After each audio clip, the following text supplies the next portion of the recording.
Hey, thanks for checking out my video. If you're brand new, and think about subscribing, and if you are a subscriber and you've returned, I love you.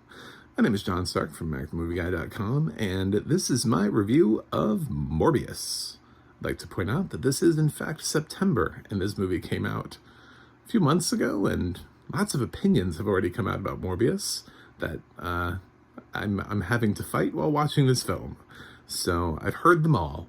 I've heard all the jokes, got them all in my head going into this film, but I still went into this film going, let's try to give it a shot.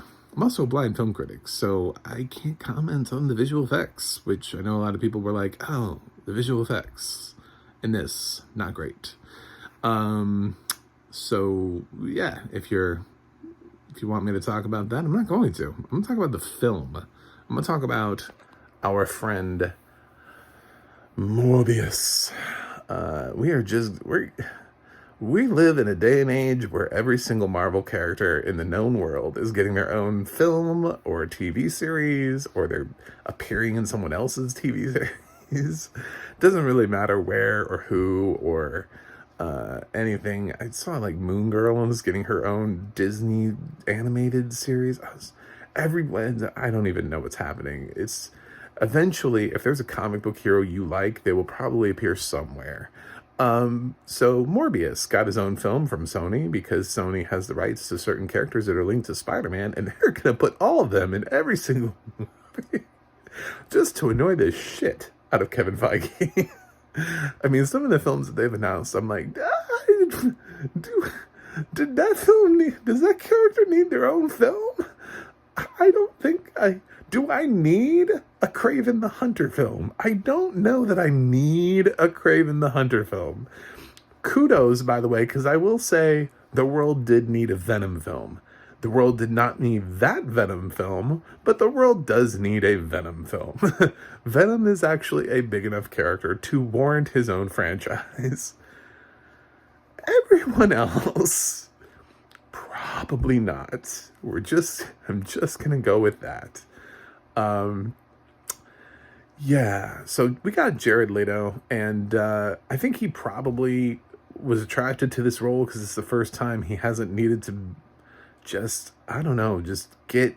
This dude is such a method actor, and this is the closest I've ever felt to Jared Leto as a person, where he just gets to walk on set and be himself and act like a normal human being. So in some respects, I actually liked the film for that, because I'm so used to seeing Jared Leto put on like a crazy accent and a fat suit, and just, it feels like he's trying to show just the range that he has. You know, in every film, he's trying to be like, I feel like right now, if they were like, we're going to do a biopic of Meryl Streep, Jared Leto would be like, can I play Meryl Streep? And it wouldn't even surprise us. You know, it would not, like, nobody would be like, oh, that seems weird. We'd be like, you know what? I could see him. They could put on the makeup, and he'd probably do the voice. And, you know, I mean, his choices of performances are just so wildly different all the time, and not always great. I did not like him in House of Gucci. I thought he had a well-earned Razzie nomination for that. Thank God we didn't nominate him for an Oscar. But some of his stuff really works. So he swings for the fences, and you gotta appreciate that in an actor. But I loved Morbius because it just felt like Jared Leto. You know, it just was like, hey, he's here. He's gonna play a Marvel villain, superhero, anti-hero, whatever you want to call it. We did have some cursory references to Spider-Man. And I'm going to try to keep this spoiler free, but I will tell you, if you still for some reason don't know what this movie is or haven't watched it, there are 2 post-credit sequences that again link to the Spider-Man universe, and I'm sure Marvel was super happy about those post-credit sequences. As a matter of fact, I would recommend not checking this film on IMDb, because that spoiler is really high in the casting cast list in on IMDb. I don't know if it's because of lack of characters, but that one was listed for kind of a spoilery thing. I was like, oh, that's pretty high on the cast list. But yes, there are 2 post-credit action sequences that have divided audiences, and I don't really know what they mean. I haven't really analyzed what it is that Sony's trying to say or do. So I guess we'll find out when they make more films like Kraven the Hunter, and see what kind of, maybe they're trying to revive that Sinister Six thing that they were trying to do with Andrew Garfield. I don't know.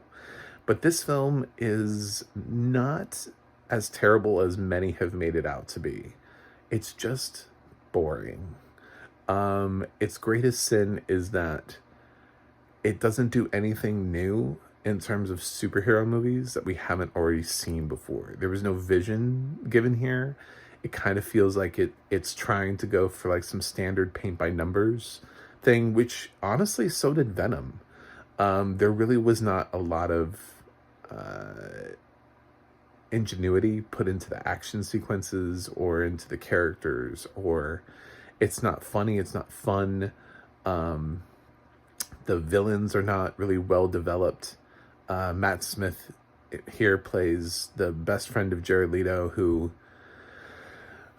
you know, I mean, he's one of those, I guess, slightly relatable villains because you kind of like understand his plight. So when he just suddenly becomes a douchebag, it's, I don't know that it's 100% warranted.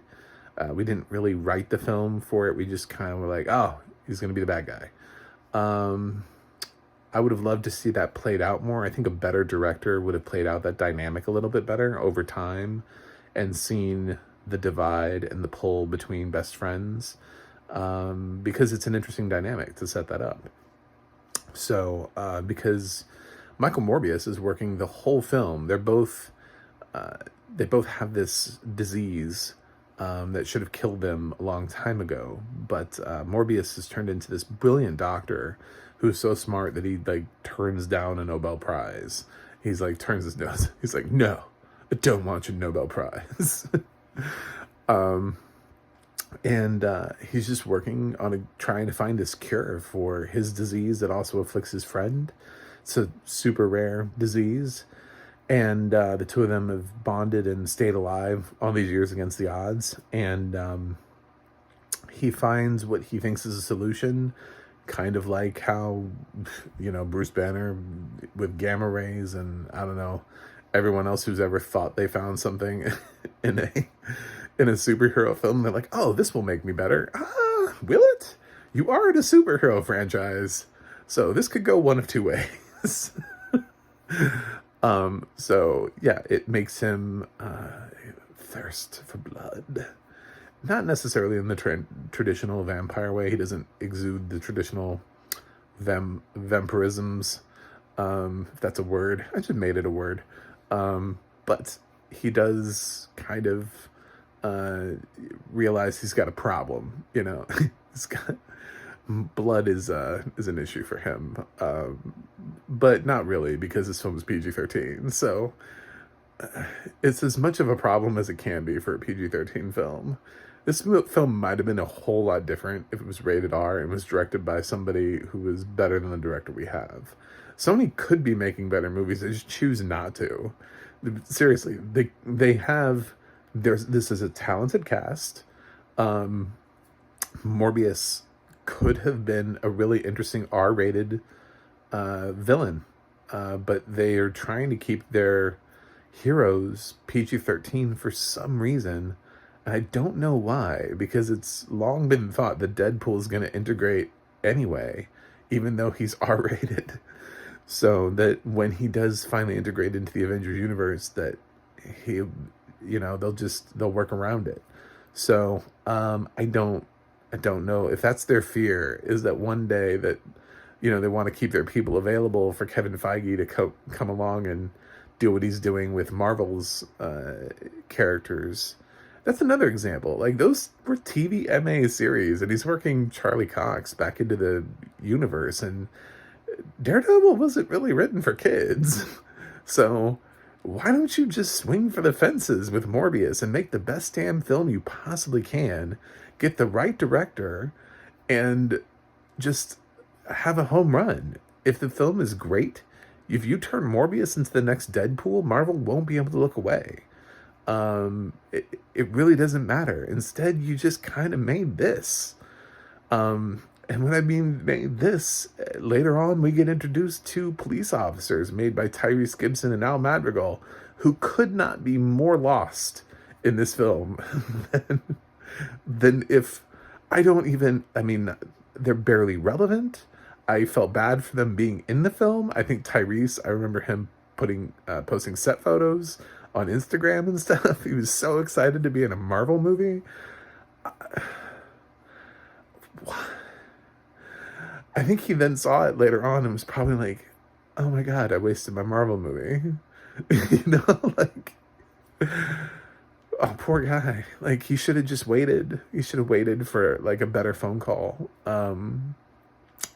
And Al Madrigal, I appreciate the choice in giving him a little bit more of a serious role, because he doesn't usually get serious roles. So I liked seeing him in a serious role, but it doesn't really go anywhere. This film doesn't really do anything. It just kind of follows the path that you think it's going to follow, and then it just kind of ends where you think it's going to end. That's what happens. And we always got to be concerned about sequels, so we can't really end a film in a way that would ever be dangerous to the conception of a sequel. So, I guess that's my as much spoiler-free version as I can get. I've heard the blood is blue, so there's something. Yeah, the film has decent audio description. It was my favorite audio description of the year. Also, it never told me who the narrator was. It was so concerned with getting through the post-credit sequences and everything, and Netflix tries to talk, and when you're using the screen narrator, it talks over certain points. It's possible that it told me when and my screen narrator was trying to get me to watch like the next thing. But I got all the way down to the Marvel at the very end of the film, and the film just stopped, and I swear I never heard any narration information in the credits. So, I don't know. But anyway, I didn't love Morbius, but also, damn, there really truly are worse movies this year. I mean, there are. I can't recommend Morbius. I really don't want to see a Morbius 2. But as far as I know, this is going to just be like, Razzies are just going to take this film out. And it's just really not. I've seen at least 15 to 20 films this year that I hate more than Morbius right now. I don't know if that says anything about how many films I've seen this year, which right now I believe is 123 as of me recording this review. So yeah, I would say at least 20 films below Morbius. There were some things that were interesting and creative. I do like superheroes, and I did like the fact that Jared Leto was forced to not have to have some weird ass accent and just he had to kind of play something straight for once. For me, that was actually enough of a win right there. It's just trying to get Leto to just be Leto. Can you just be normal? No, I can't. It's like, okay. I mean, he's got some moments where he gets to break out, but for the most part, this is the most normal thing he's done in years. Yeah. Anyway, it's time for a grade. Maybe people will think I'm being too kind on this. I don't really care. Just go watch more movies and stop immediately hating everything just because somebody else tells you to hate it, and actually analyze it and be like, is this film really that bad? If this is the worst film you've seen this year, then you've had a pretty good year. However, I also would not recommend this film because it's terribly slow. It does nothing interesting. There's nothing, we never needed it. It never needed to happen. They never answered the question of why we needed it. It's just another superhero film in a crowded world of superhero. Everything. Just TV shows, film. We have so much superhero stuff that Morbius needed to do more to stand out, and it did nothing to stand out. So I'm gonna give Morbius a C minus. That is my grade. That would, I'd be clicking rotten on Rotten Tomatoes, which it has like a 15% or something like that on Rotten Tomatoes. Anyway, it's really low. So, although surprisingly, it only has like a 5.2 on IMDb. I really thought this was going to be a film that, when I checked IMDb, was going to be a lot lower. But some people have managed to keep the film afloat. I think there are more people out there like me, who are just like, you know what? It really isn't that bad, guys. It's not great, but it's just not terrible. So anyway, that's my Morbius review. Thanks, Netflix, for getting Morbius out there, because I was kind of wondering, I really didn't want to pay for it. You know, like, I was avoiding VOD because I really did not want to pay for Morbius, which is why I hadn't had a Morbius review yet. I was like, where am I going to watch this film? Please come to a streaming service. And lo and behold, it did. So thanks for watching. Please throw me a like and a subscribe. You can go to my website, macmovieguy.com, and watch more reviews from me. You can go to the audio description project, adp.acb.org, and I'll let you know where you can watch more films with audio description or TV shows. And also the adna.org is like IMDb for those that do audio description. They're crowdsourcing it themselves because they're not allowed to be credited on IMDb. So give them a support and check that website out. That's it for me today. I got to go review something else, and I will see you on the other side.